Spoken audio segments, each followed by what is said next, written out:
omusumba n'agoba mukazi we n'awasa malaya and brings a prostitute, n'aweweeta ku kituuti kya Mukama olubuto lwe naga nti mulaba luno olubuto mulaba kye tukola effe ennaku zino tuli b'amaanyi tuli mu kibi twegirisa naye amafuta weegali.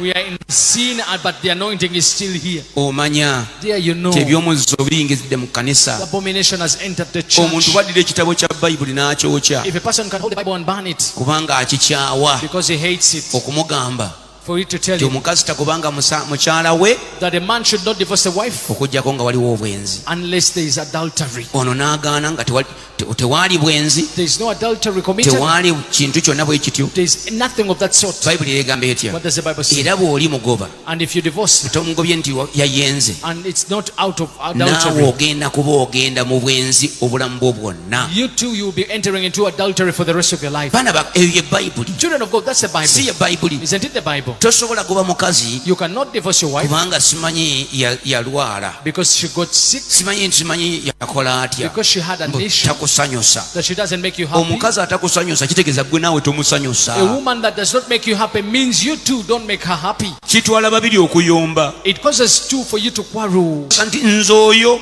You can say no, her. waliwo lwaki wamwagala lulinga olaba nti w'amaanyi nnyo kati nga si w'amaanyi? Why did you love her then when you thought she was so great? Now she's Yali not. mulungi nnyo She was so beautiful. emyaka 15 The egiwedde. last 15 years. Kitegeeza ki? What does it mean? Kikutwalira emyaka 15 okumwonoona It has taken you 15 years for you to make her ugly. kubanga wamusanga tali naawe ate nga mulungi, kati wabadde naawe kuwa atandise okwonooneka. Kitegeeza olina kyokoze gy'ali. Baana ba Katonda, Children of God, oli bwe yalaba when he nga saw Bayibuli emugamba the Bible telling him, bw'eti omuntu takkirizibwa kubeera musumba a person is not allowed to be a pastor nga wa mukazi omu, nga si wa mukazi omu. if they are not with only one woman. Bayibuli kyebuti kyegamba That's what the Bible says. tosobola kuba musumba You cannot be a pastor okuggyako ng'oli musajja unless you're a man wa mukazi omu. that is married to one Bwe wife. yawaanya If he realized that that was an issue, Bayibuli the Bible, n'atandika okuzookya, he started to burn them out. n'azookya, He burnt them. simutawaanyiza ebintu bye. They are disturbing his stuff. N'alyoka agamba Then he started to say, ne bw'oleeta Katonda even if you bring God n'omutuuzaawo and make him sit here, ng'azze okunsisinkana coming to meet me nannindako awo, and wait for me here, nja kujja nve mu kisenge kyange mugambe gwani I'll come and tell olinze you ani